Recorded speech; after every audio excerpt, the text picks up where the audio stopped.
Dear students of class 8 bio, हम लोग पढ़ रहे थे इसके पहले क्रॉप प्रोडक्शन एंड मैनेजमेंट। इसमें हम लोगों ने पढ़ लिया है कि कैसे प्रिपरेशन ऑफ सॉइल करते हैं, सोइंग ऑफ सीड करते हैं, उसके बाद वीडिंग करते हैं, इरिगेशन करते हैं।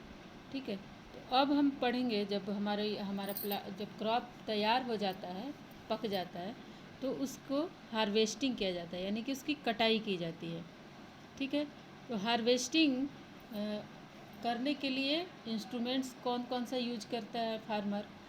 एक तो सिकल होता है जो कि हंसुआ की तरह ऐसे सी शेप्ड होता है, उसमें एक हैंडल लगा होता है, उससे वो मैनुअली कटाई करते हैं। ठीक है, दूसरा वो मशीन यूज करते हैं जिसमें कि कटाई की जाती है क्रॉप्स की। तो कटाई करने के बाद उस समय जब टाइम होता है फसल कटने का, उस समय हमारे देश में बहुत सारे फेस्टिवल्स मनाए जाते हैं। जब काटा जाता है क्रॉप्स को, उस समय खुशी में लोग फेस्टिवल मनाते हैं। कुछ फेस्टिवल्स हैं रिलेटेड इन हार्वेस्टिंग से। एक है पोंगल, जो कि साउथ इंडिया में मनाया जाता है। पोंगल, उसको बैसाखी है जो पंजाब में मनाया जाता है। होली है हमारे यहाँ मनाया जाता है, उस समय गेहूं की कटनी हुई रहती है। और दिवाली मनाया जाता है जब धान की कटनी हुई रहती है। उसके बाद है बिहू, आसाम में मनाया जाता है। ये सारी फेस्टिवल्स जो हैं वो हार्वेस्टिंग सीजन की फेस्टिवल्स होती हैं। जब हार्वेस्टिंग होता है, फसल की कटाई होती है, उसी समय ये सारे फेस्टिवल्स मनाए जाते हैं। तो दो तरह से कटाई की जाती है क्रॉप्स की। एक सिकल हो गया जो कि हंसुआ होता है, हमारे यहाँ हम लोग जानते हैं, और दूसरा मशीन होता है हार्वेस्टर जिसको बोलते हैं, जिससे वो लोग कटाई करते हैं। ठीक है, अब है कि कटाई हो गई फसल की, हार्वेस्टिंग हो गई, तो अब उसमें से दाना निकालना ज़रूरी है नहीं, तो वो काट करके क्रॉप को रख दिया जाता है और उसको थ्रेसिंग किया जाता है। यानी कि उस चैफ में से जो उसका पुआल होता है, उसका डंठल होता है प्लांट का, उसमें से दाने को निकाला जाता है। तो इस प्रोसेस को हम लोग बोलते हैं थ्रेसिंग करना।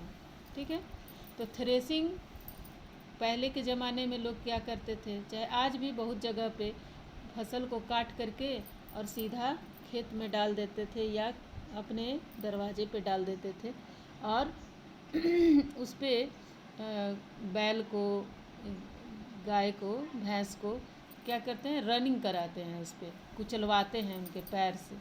तो वो जब कुचलते हैं तो उससे दाना निकल जाता है बाहर। लेकिन ये थोड़ा लंबा प्रोसेस था। इसके लिए एक मशीन है थ्रेसर मशीन से उसमें लगाया जाता है।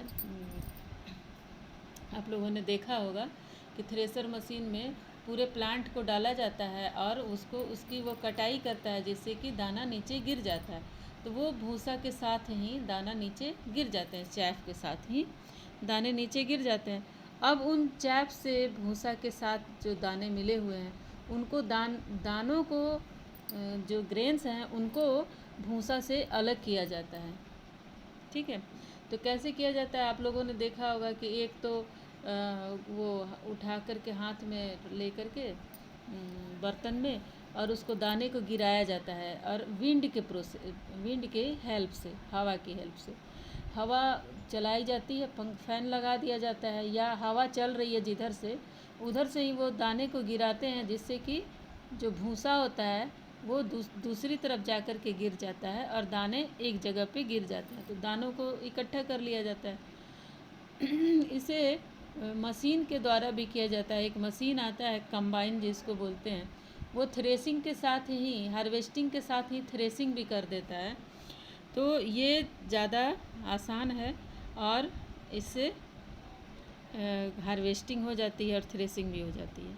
ठीक है, तो ये प्रोसेस जो है विनोइंग किसको हम बोलेंगे, थ्रेसिंग का ही प्रोसेस है वो।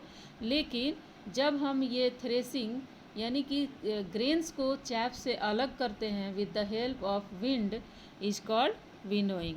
The grains are separated from the chaff with the help of wind is called, this process is called winnowing. ठीक है। अब थ्रेसिंग हो गया। थ्रेसिंग किसको बोलते हैं? थ्रेसिंग द होल प्रोसेस, ये विनोइंग को लेते हुए जिस प्रोसेस के द्वारा the grains are separated from the harvested crops is called known as threshing. ठीक है। अब जो दाने इकट्ठे हो गए उनको स्टोरेज करना होगा।